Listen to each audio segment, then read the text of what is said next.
and as admin, it has been like we constantly have to be thinking about the adults who are there to provide the services to the students, to the learners. And so I'm always interested in hearing about how can we support our educators and the adults who are in the mix. And so I was excited to see that that was chapter 9. So I was able to read it a little bit quicker than some of the other chapters. Um, One of the first things that I wanted to bring up was it's right in the beginning of chapter 9, and it is the indicators of a learning organization. And I was wondering if any of you had given a survey to the teams that you've worked with to kind of get a sense of what does the safety feel like? What, like, are people open to feedback? What is the leadership style? Has anyone here done anything like that? I'm going to share my screen so you can kind of see if you guys weren't able to look at that earlier. This guy. So I'm wondering if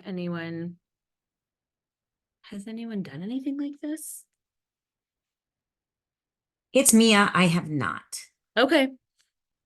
I haven't either. I think that we've talked about it and we've kind of done an informal, like, let's gather, are the admin open for the educators taking risks?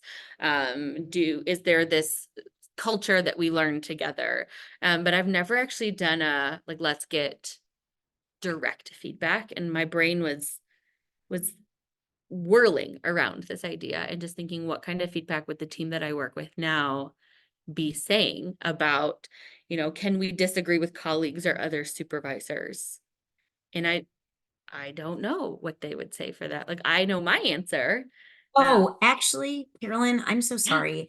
please. I haven't given one, but now that I reflect on that, our organization, well, not CAST that I work for now, but my Sure. previous organization that I worked for, Uh-huh. they actually do this every year.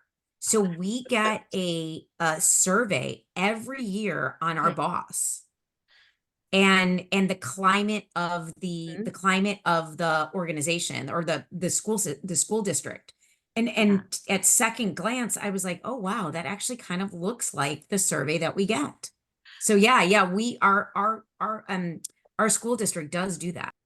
That's awesome. So, Mia, did you see any direct results of these surveys? I think that's the other thing I was thinking of, like, not just giving the survey, but our admin or our other leaders doing something with the feedback that comes through.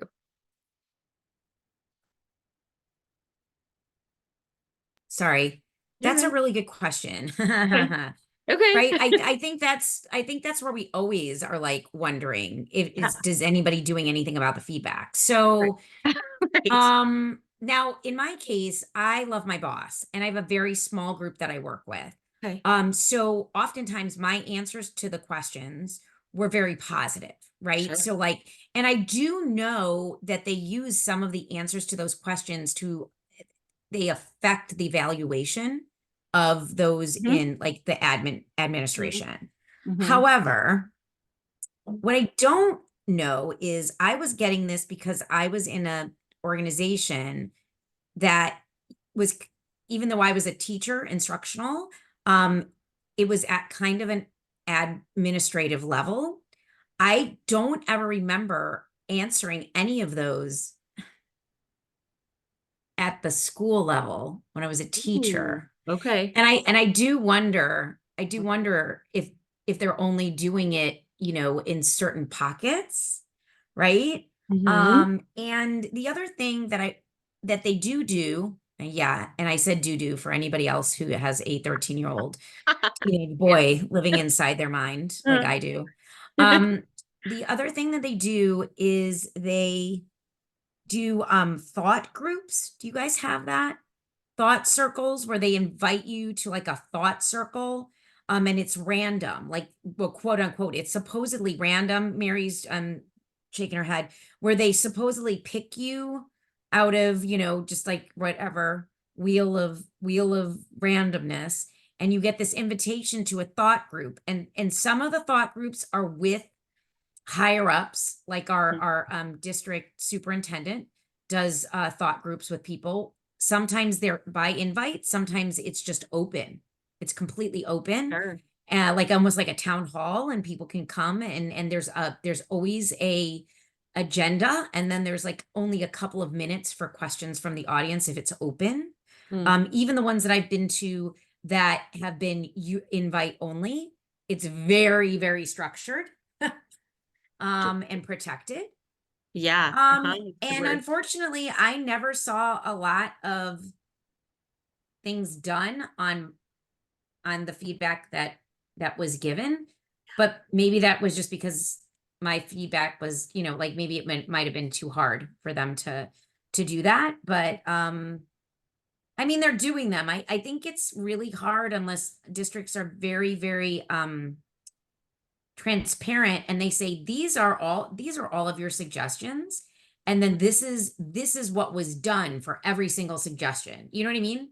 Like I mean, Yeah. unless something like that is going out to the entire, and Orange County Public Schools in Florida is the 8th largest in the nation. So unless something like that's going out to everybody as a result of that, we're not seeing that part. We're seeing the asking for the questions, but we're not seeing the results. And I think that if you are leading a team or an organization and you are asking these questions, there is something to be said for showing the people who you've gotten the feedback from whether or not you're working on it. So that's just my 2 cents.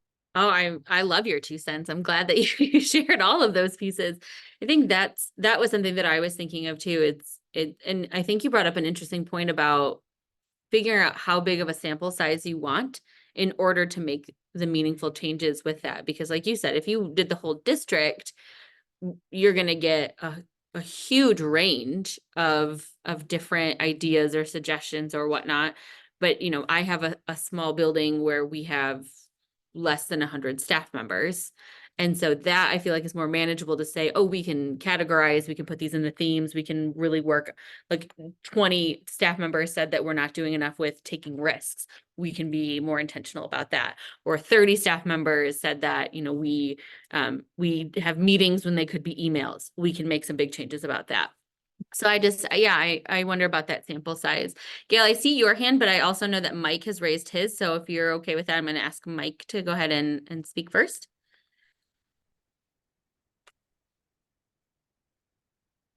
And Mike, just so you know, okay, I was going to say you're muted, but you're usually really on top of that. Go ahead.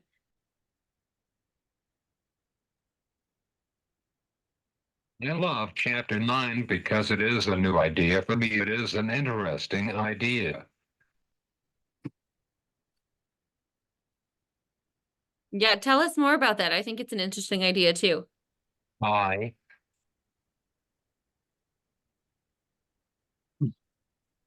am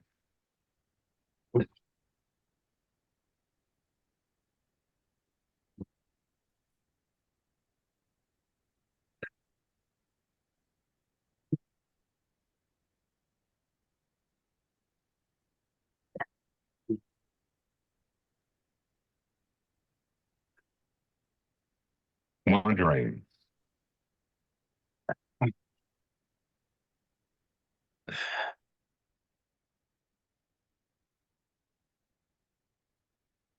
How?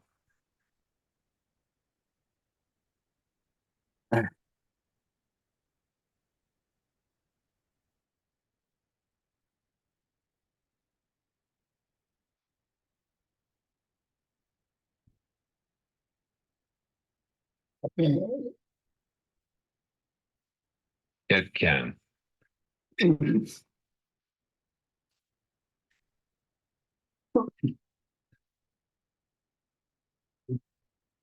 work.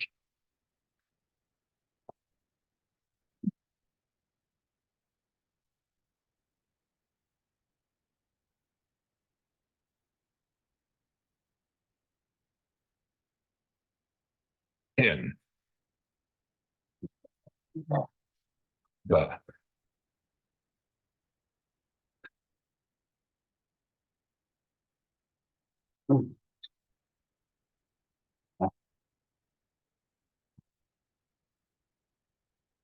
assistive technology.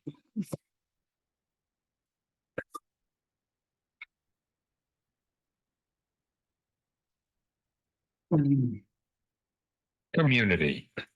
I am wondering how it can work in the assistive technology community. Gail, I was gonna say, Gail, I saw you nodding pretty feverishly with that. Hold on, just one Well- sec.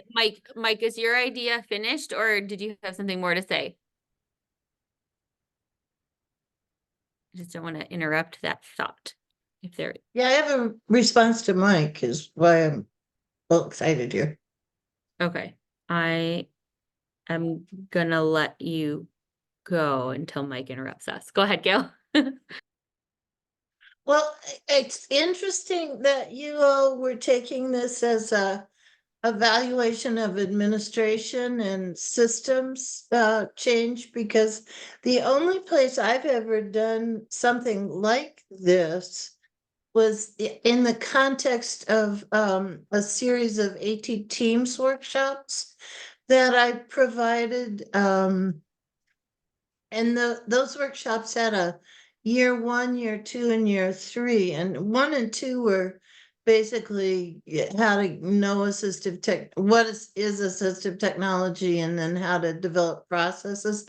But year 3 was really focused on teamwork and collaboration and coaching and a lot of the ideas that are in this book. And we actually did something very similar to that because those folks had been together for 3 years as a team that, you know, people came in and out, but they'd been together for 3 years.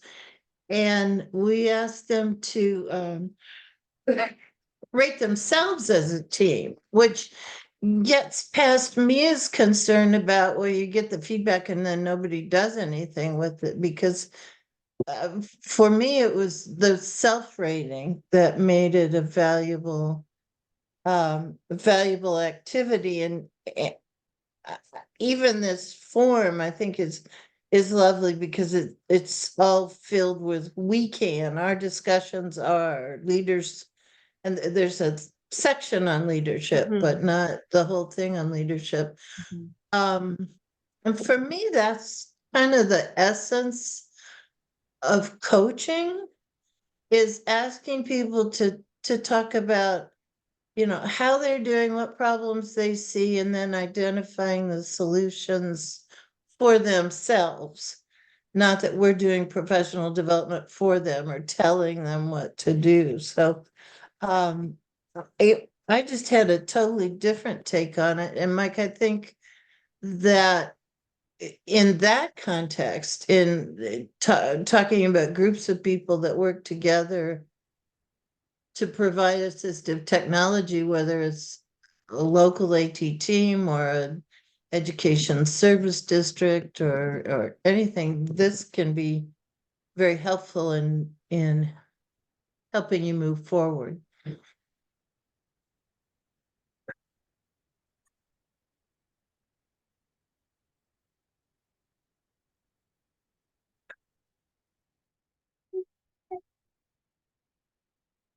I appreciate that take, Gail, and I think that probably is the intent behind it, is that self-reflection piece. I think I had my admin hat on when I was on the treadmill reading it this morning, where I'm like, oh my gosh, now I need all of my people to answer all these questions, and we need to figure out how to improve the system that we have going on here. But I also love the idea of pulling it into something specific like assistive technology, where you have that work group, that team who's going to be who has the vision and the goals and who's working towards objectives, and kind of staying true to, you know, where are we now, and then coming back to reflect on that. If we're rating ourselves a 2 today, what are we rating ourselves, you know, 6 months from now or next year when we meet again? Are we seeing anything moving to see if those numbers are growing, inching forward? Right, and let me say too that I have no objection to using it as an agency-wide tool. We actually, I'm on the board of directors of our local education service district,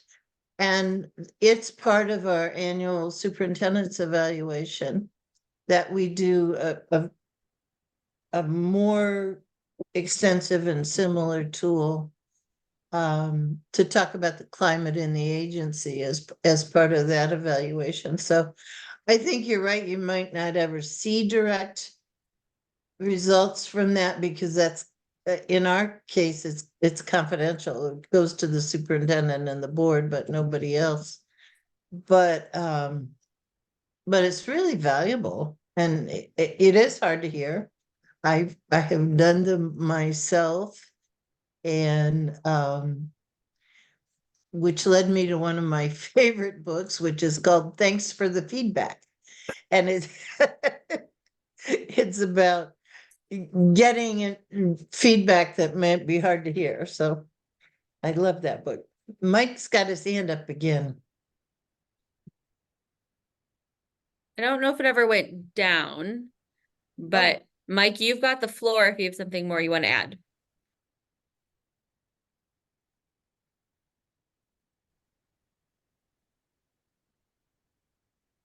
I was on the Council of Special Education, the state of Wisconsin, and we did listening session 2 times a year.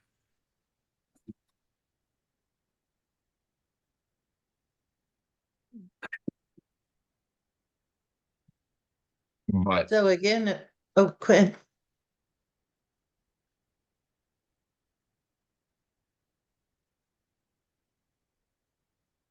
Again, it's a very similar kind of application. And I like that we're talking about both of them. I like that we're talking about, okay, Wait. how is this individual team functioning?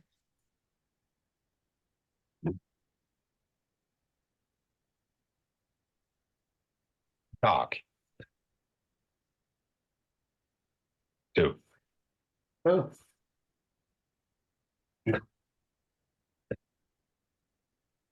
But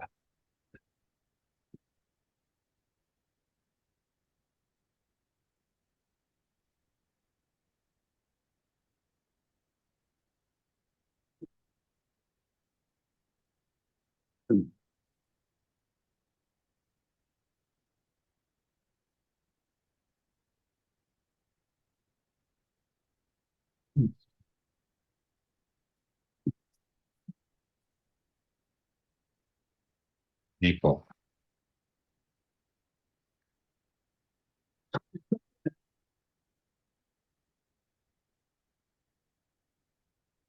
I was on the Council of Special Education, the state of Wisconsin, and we did listening session 2 times a year, but we couldn't talk to the people.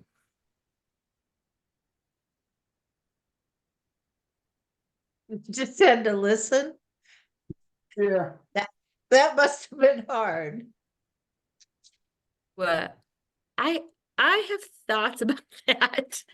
That's tricky to only be able to listen and not ask questions in the moment. Because I feel like you might have questions ahead of time going in, and maybe that's how they structured what they were going to share. But I feel like once you hear more information, you're quick to say, oh, now I've got follow-up questions to what it was asked initially. I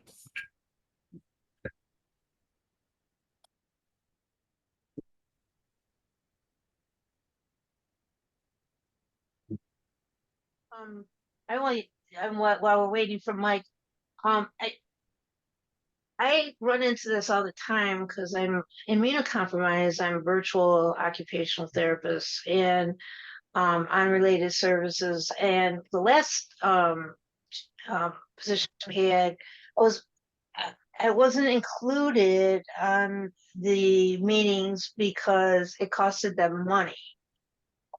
So they would refrain from me including me because they were trying to save money. So it's like it's so important.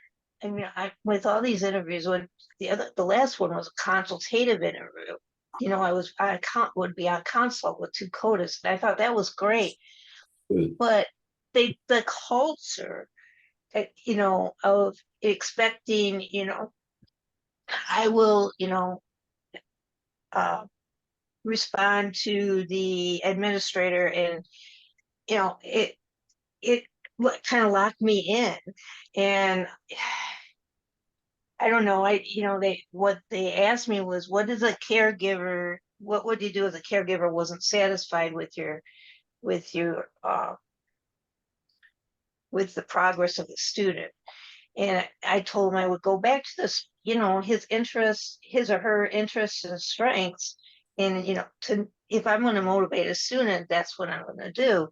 And, but I just kind of had the feeling that the culture itself wasn't there. It just, they weren't together. They were kind of like, oh, the administration versus the staff or something. I don't, you can comment on that.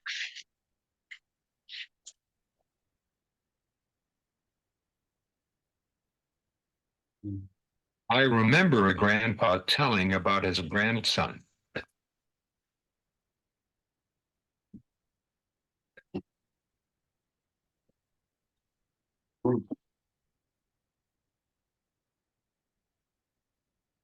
Yeah, so it sounds like for our listening groups, we need to make sure that if we have a listening session, that we're able to have more voices heard, but also be able to talk to the people who are at the table too, because I wonder if that's also where Mike might be coming from as far as listening to other stories, but you can't speak beyond there. There's no way to form that connection beyond to connect and collaborate.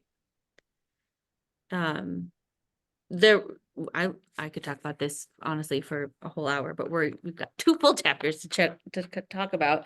So moving away from kind of that self-reflection, where are we? What is the culture? What is the vibe in the team or within the agency? Elena moved on to talk about the principles of adult learning. And so I wonder if there were any specific ones that struck you while reading it, like, oh, yep, we're really intentional about this, or oh, I hadn't even considered this before. Those principles are: adults must feel safe to learn. Adults come to learning experiences with histories, so with their own history. Adults need to know why we have to learn something.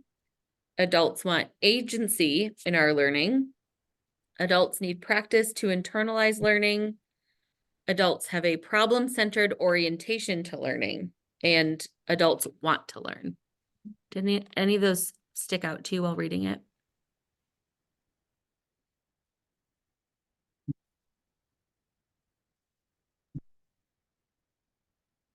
So one of the things I was going to say that kind of lends from that self-reflection piece is what we started talking about earlier in this book is the need to establish trust and relationships in the teams that we work with and in. And that self-reflection piece that you just said, I've thought a lot about the teams that I've worked with, about the teams that I am a part of. And I think some of it is if we don't create environments where people feel safe to express their ideas, if we don't create environments where people feel safe to say, you know what, like, I don't know about this, like, I need to know more. One, they aren't going to feel safe to learn because they're not going to feel safe to express that they have that need to learn. And 2, when we're asking them to do something like that self-reflective piece, to share their feedback and insight, if we haven't put in the groundwork to establish that system of trust, we aren't going to get reliable feedback from them. And again, that idea of them being able to learn, I don't know that we can create safe spaces if we haven't done that pre-work. So that's the one that stuck out most to me, is that need to create that sense of team where people feel that they can take risks and be vulnerable to say, I need to learn more in this area. And this education field is why I'm so passionate about it, is because you are learning all the time. But I think not everybody has that view. Not everybody's open to learning all the time, or it's just kind of like there's pushback on that. Mary, one of the things that I highlighted with a big yes was when she said, I aspire to build educational organizations that are places of learning for everyone, within them to meet the needs of all children. Because I think that for me is like, I was like, yes, like I want to create environments where everyone recognizes we're continuing to grow, we're lifelong learners. And that we embrace that, right? That we celebrate that you haven't arrived to the finish line. And if you told me, Sarah, I've learned everything I will ever learn about assistive technology, then I'd be more concerned than if you were like, hey, I have some needs and can you help me in this area? Yeah.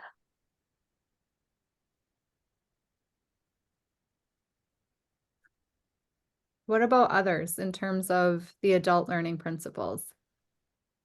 History of learning because we don't know their learning history. Mm-hmm. Yeah. Mike, I think that's a really valid point that we all come with background baggage sometimes, not just knowledge, but baggage or experiences, positive or negative.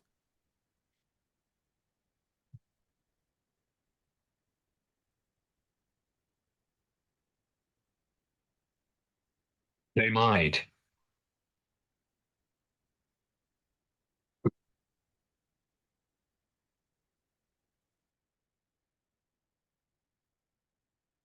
In.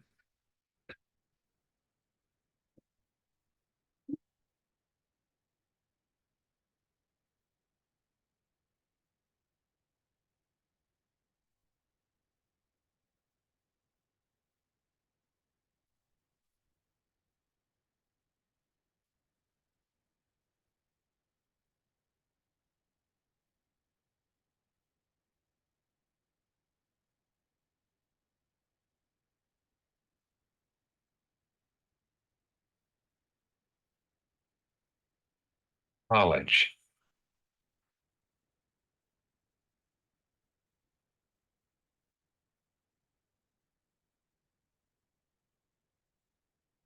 Had.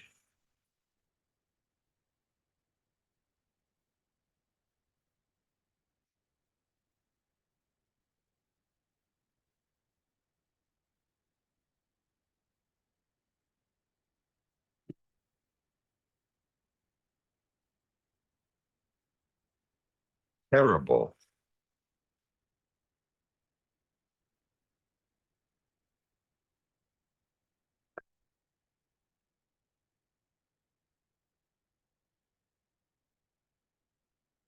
Times.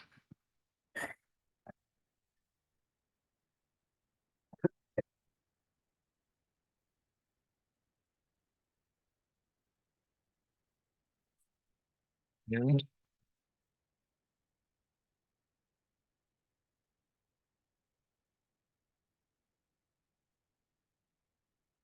when.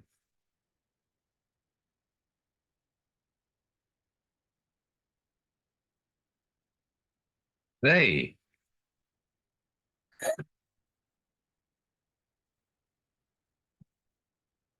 Come.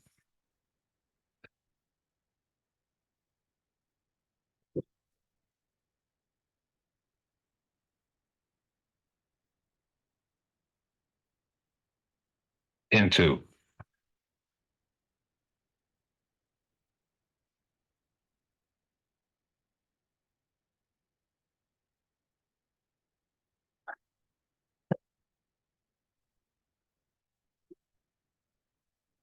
Are.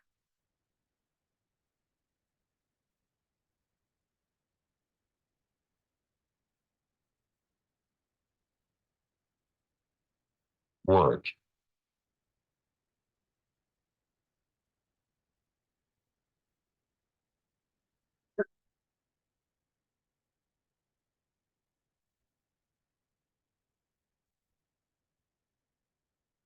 Workshop.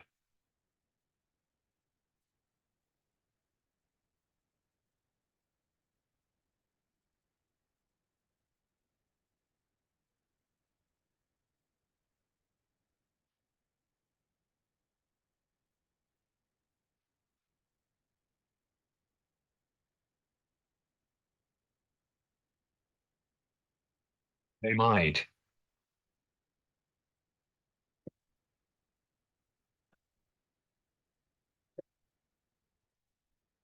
Turn.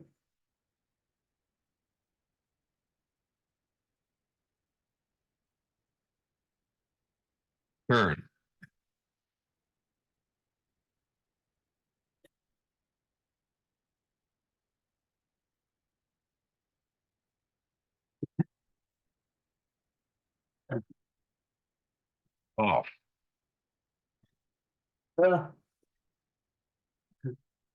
They might in college at terrible times, and when they come into our workshop, they might turn off.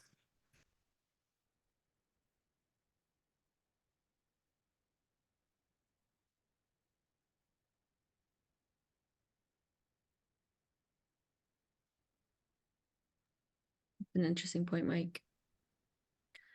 When I was reading these adult learning principles, I was thinking about Robin Jackson's Wheel Drivers.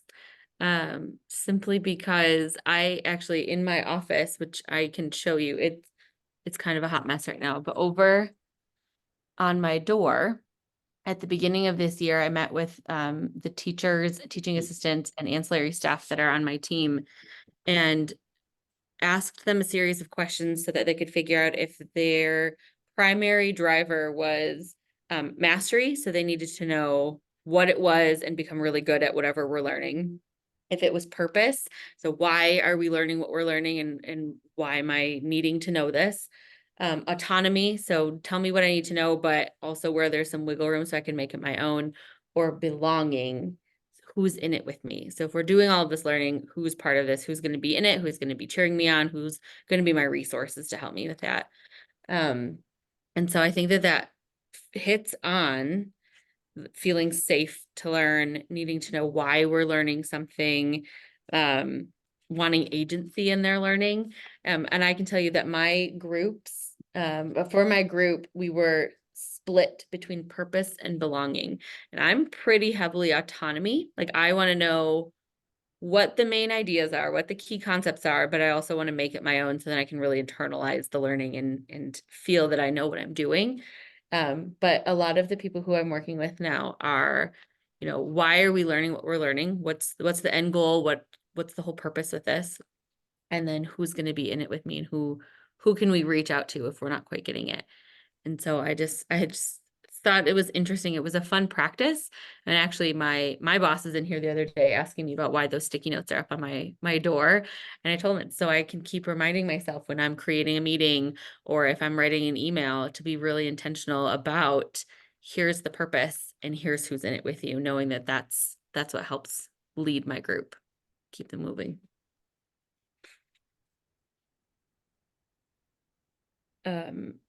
I also, in this moving forward in the chapters, I know that the adult learning principles were fun and Mike, I feel like has talked about them so many times, Mike Murata, in a lot of the learning that he does. So it's always fun to hear him. It would have been nice to hear his take on the adult learning principles today. But I appreciated that she addressed some of those common challenges with the adult learning piece. Cause I think that while I was reading it, I remember saying, yeah, these are all things I've asked myself, like, what do we do with those who just don't want to be coached? And we know that you can't coach the uncoachable, you can't coach the unwilling. But, build between why is there resistance in the first place? What are some team structure issues that could be happening that we need to address? But I really appreciated that it said, don't focus on the resistors, focus on those around them. So often those who are resisting are the ones with the loudest voice, pushing back on why this strategy isn't going to work or why these team meetings aren't functional anymore or why we need to be doing something different. They're going to be the loudest ones, but yet we have a lot of people who are doing the work and they're not as vocal. And so it's focusing on those who are jumping in, are taking the risks, are asking the questions without being a full-fledged, I don't want to do this. So I wondered if there were any resistance issues or challenges that you guys were thinking of while reading the final bits of chapter 9 with supporting adult learners. you know, if you don't mind, I wanna uh switch that question around a little bit. Sure. One of please. the things that really struck me in this chapter was in the common challenges section. She talked a lot about using a strength-based approach. And I am getting ready to actually travel, work with a team in another state where they have been in existence for a whole long time. They've got a well-established program and stuff, but they're having some challenges, just I think in part because some people like it the way it used to be, and now it might be changing and stuff, which is why they've asked me to come in. But she said, use an assets-based approach. And just that one title and the thing about focus on what we're doing right really gave me a whole picture of what I want to do when I go to meet with these people. Because I had in my head to focus on, so what are the problems and what kind of things are you experiencing and stuff like that. And I really liked her description of, if you focus on your assets, you can begin to build on them and get to some of the deficits and stuff like that. I really liked just that page 195 and 197 was really meaningful to me in terms of thinking about how do you work with teams who are in a struggle. So I've been waiting to say that, and now I got to, so thanks. Wasn't exactly what you asked. It's That okay. I love it. goes That was with the- perfect. Skill. That goes with the strengths and interests of the student too, you know, it's that you gotta focus on their assets. To, and then start from there. You know, I'm often puzzled by how we have a lot of good rules about working with students, but we don't apply them to our coworkers. So that's another one, focus on the strengths and assets of the student. Oh, excuse me, I don't know who's calling, but I'm the only one here, so I'm gonna hang up. But anyway, I think that's a real good observation. Thanks, Gail. It's interesting that she said that, because I would often apply some grace and patience with my students or my colleagues, but my husband would not get that same grace or patience. And so, yeah, I think we have to be able to extend, and think about those assets, right? So think about, what's working, what's going well with our students, and also thinking about what's going well and what's working with our staff. I think this year I've used the phrase, we need to presume positive intent, so many more times than I've ever said it in my entire life, because so often I find myself reeling people back in after they come into my office and they're like, so-and-so isn't doing this. And then I'm like, okay, well, instead of just jumping to why they're not doing it, can we presume that they want to, and that there is a plan, but there's a barrier or a challenge in the way. And so, yeah, I loved that asset-based section as well. Just on the fact that we have to be focusing on the strengths and the talents and the competencies and what we're doing right, rather than solely focusing on those gaps, like these big pieces of why we're not all there, why we're not all doing what we could or should be doing. When she came back, see, I was complimenting her and she walked away and she didn't get to hear it. That's okay. Anything else before we move into chapter 10 for our final 20?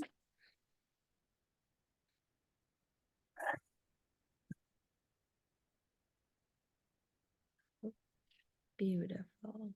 All right. So chapter 10, the beautiful title was Orchestrating Meaningful Meetings.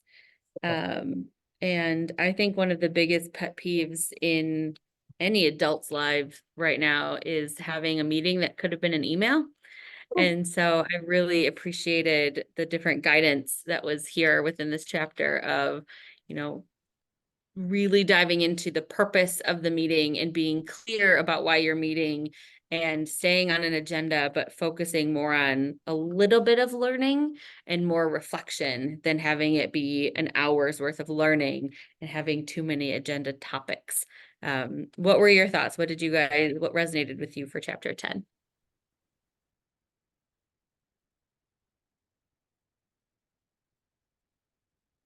And you could even use like surveys to get like feedback from your emails. I love the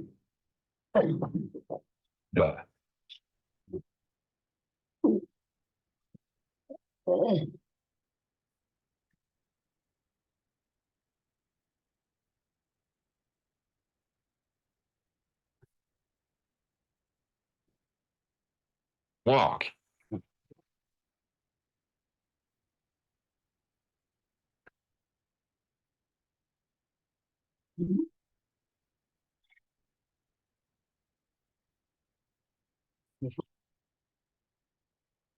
Idea.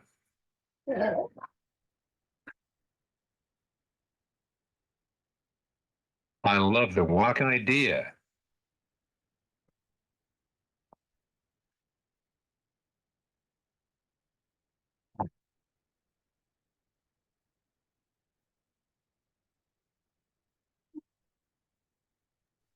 Thanks. I think Mia saw me scrolling through my book and be like, what do you mean? The walk and talk. Yeah. Mike, I liked that too. Tell me more. Why did you like the walk idea? What stood out with that?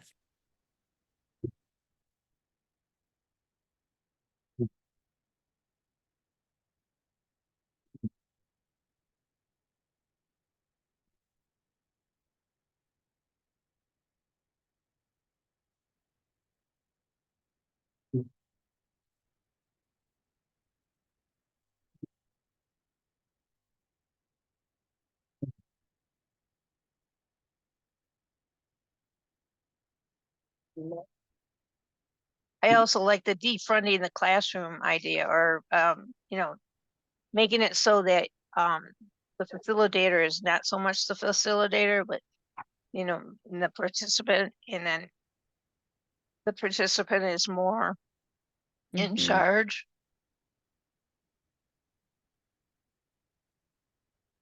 It will. That goes back to like building thinking classrooms, is that philosophy of defunding the classroom, and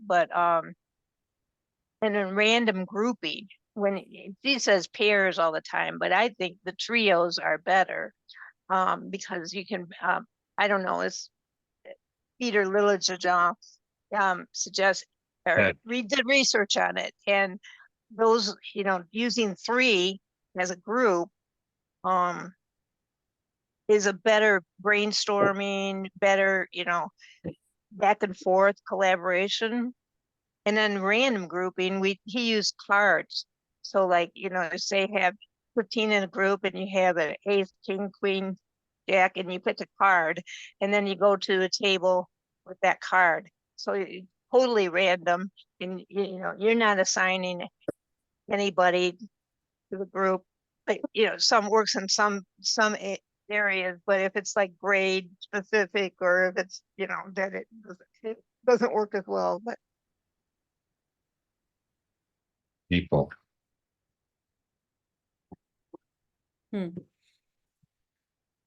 Yeah, while Mike's finishing his thought on that, I think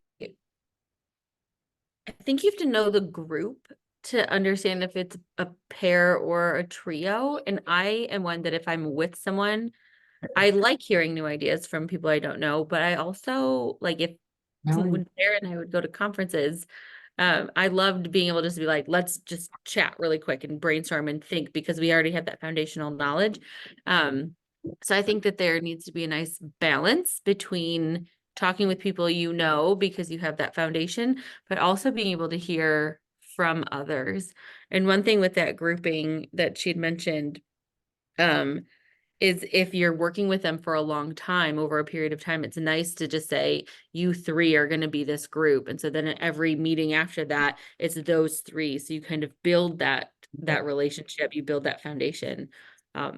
moving forward. So I thought that was an interesting take, because usually I just say, turn to a partner or find someone you don't know or something. I feel like in every conference, every breakout session you go to, they're coming up with creative ways of making you talk to people you don't know yet. And so I just think that that's an interesting way to build the relationship, build that foundation, while also still keeping ideas fresh and new. Hey, Mike, I wonder, did you finish your thought? I know you were waiting patiently.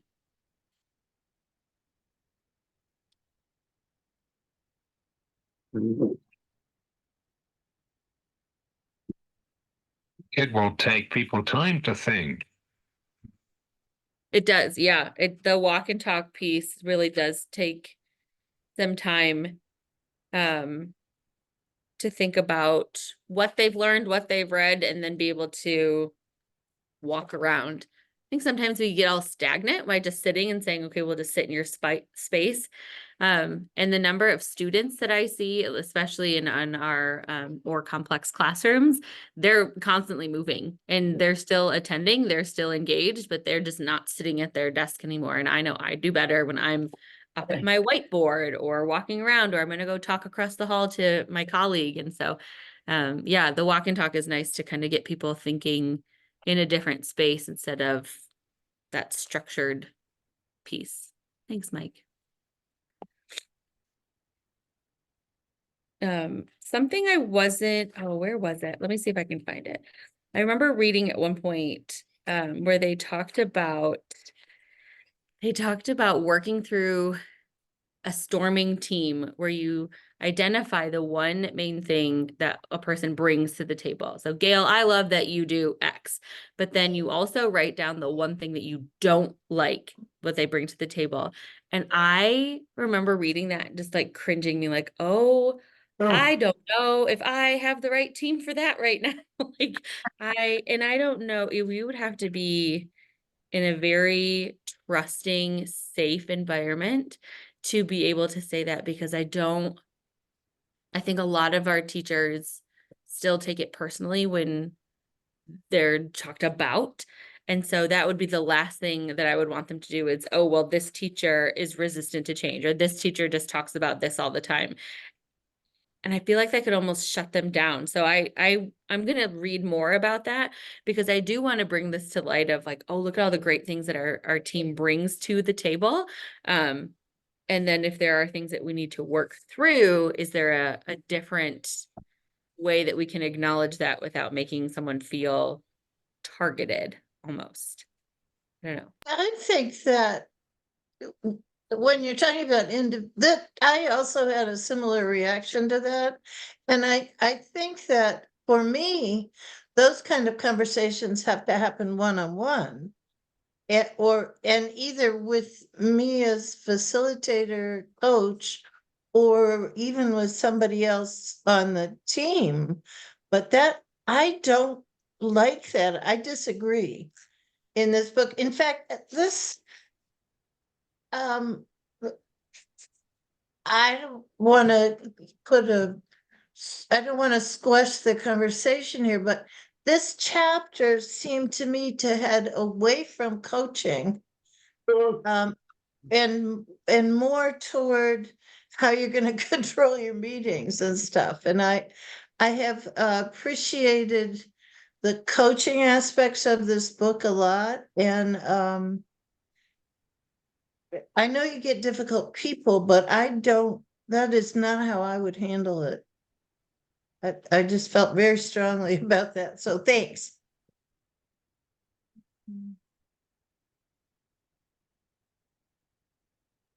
I do, like, I totally appreciate what both of you are saying, and I have the same, like, I had the same responses, but the part of me that made me stop and reflect, though, was thinking of some of these relationships, like these storming relationships, and I think often it's not with a group of people, but it was really that recognition of, if I don't understand how somebody else is communicating in a meeting, then that's on me to follow up with that person afterwards and say, hey, I have a question, like, this is how I interpreted what you said.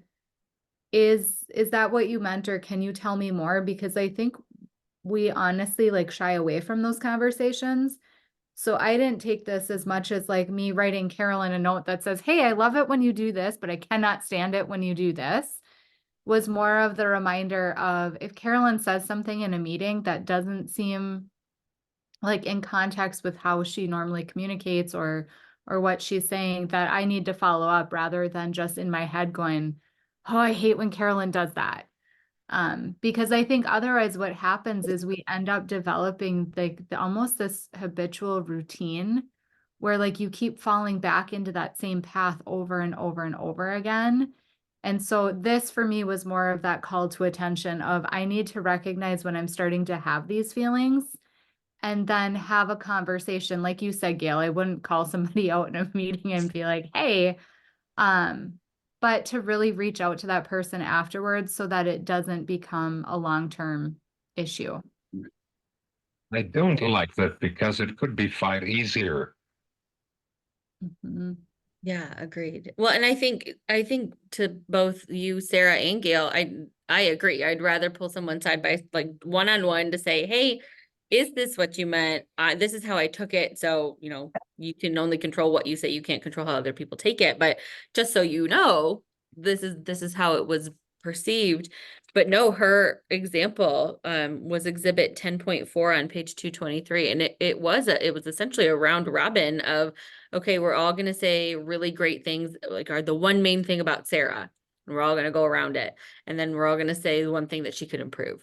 And I just, yeah, I think that might be helpful for some teams. And again, you'd have to do it with a cohesive team that's been working together, who's developed that level of trust, and not just, okay, now let's talk about all the things that we don't like about Carolyn today. And then you have to be ready to hear that. And I don't know if Well, would okay, be. I'm in Toastmasters and that, there's you make a sandwich. You say all the good things and then you say what you could improve on.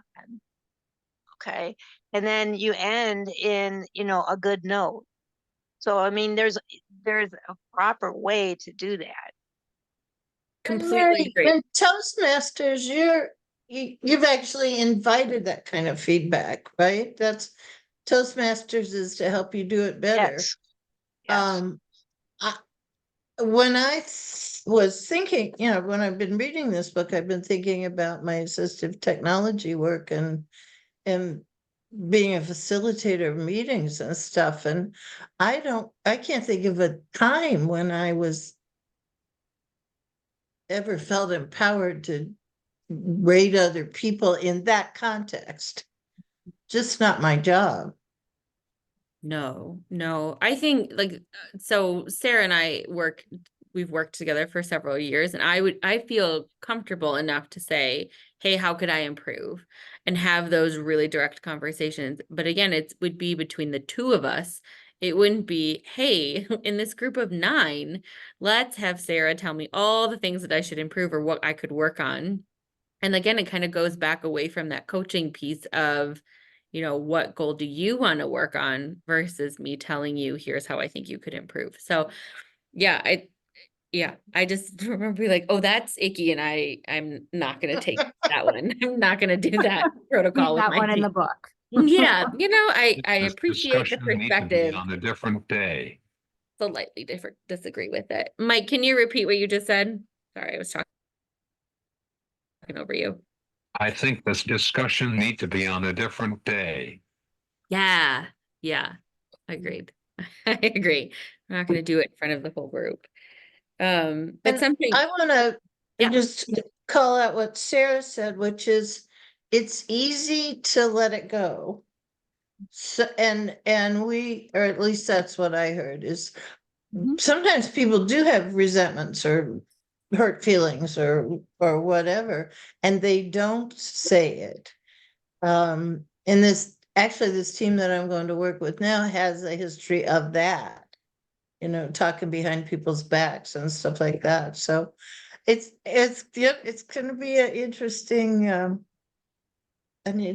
visit. But I think part of that goes back to what are the norms of the meeting? I know we talked about that several chapters ago, where the team has to come to decide what are the things that we're holding valuable when we're coming to this table. And maybe I know in the groups that I've worked with here in my newer role, they are great at developing norms, and a lot of our administrators now are saying, is there anything that you think that we need to reflect on and edit or revise while we're here, so that we're not saying the norms are set in stone and this is it, but we might find 4 or 5 months in, when things are getting really hard in like January, February, that this one piece wasn't part of our norms, but we really need to hold this valuable. And so yeah, being able to embrace calling each other out, or not taking things personally, or not trying to, I don't know, all ideas are good ideas, being all of the things, right? Like we're not trying to isolate one person because we're having a bad day that day. How do we as a team work through that? And how do we want to work through those barriers and those challenging moments? And Gail, I think what you said reminded me too of Mike's point of we all have histories, like we're coming to a meeting with that past history, and sometimes those past experiences can influence how we're perceiving other people's communication, I think, or perceiving feedback when people give it. And so just being cognizant, especially I think in our roles, because we don't get a chance to go have coffee with the teams that we're working with, or get to know who they are outside of the context of those meetings. And so I think sometimes that's the other part of this dance is we don't know all of the time, like you just mentioned, the background history of that team. Sometimes you're walking into a team and you've never met them before. And so you're kind of uncovering all of these pieces as you're moving this work forward at the same time.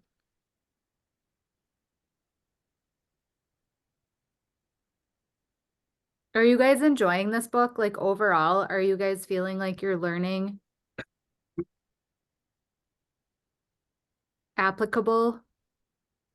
This is Mia. I definitely think that there's a lot of things in here that I didn't know, which I'm really happy. There's a lot of reminders, because we do a lot with adult learning. I've done a lot with that for 9 years. And so it's always good to have reminders, right? Because we don't always know anything, but yet it's so easy for us to get into ruts. I don't know if you guys feel like that sometimes, right?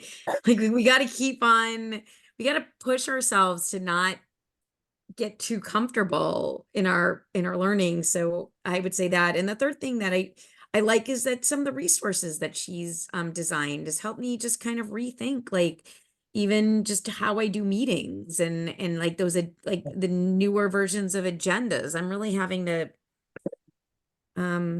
stretch my thinking with that stuff, because I mean that's like good stuff, I don't know. Those are my thoughts on that.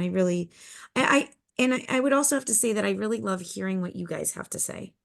I love hearing your experiences and your feedback, and I feel like this is part of it, right? I'm glad that I always look forward to this hour.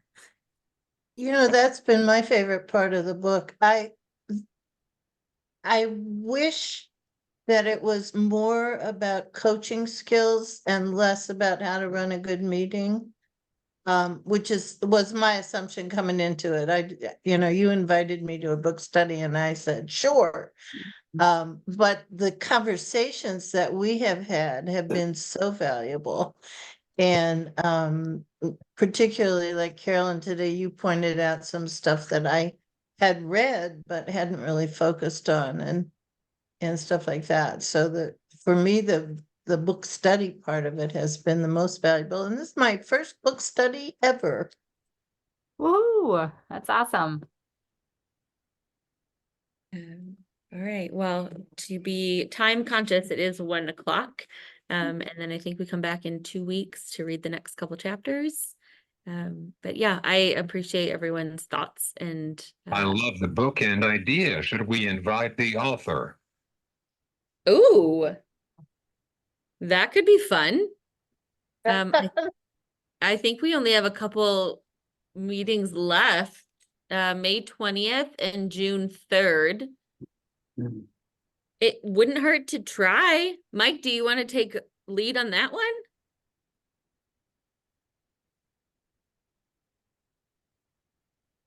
Putting you on the spot. It's great. I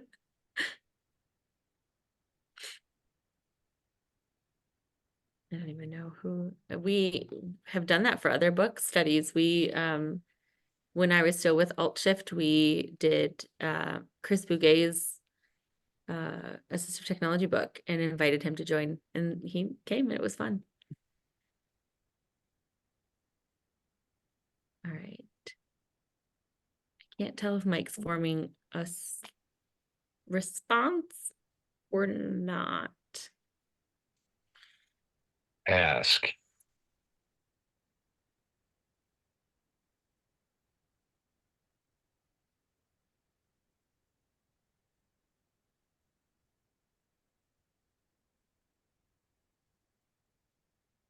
I'm looking on her website right now to see if there's like a contact me.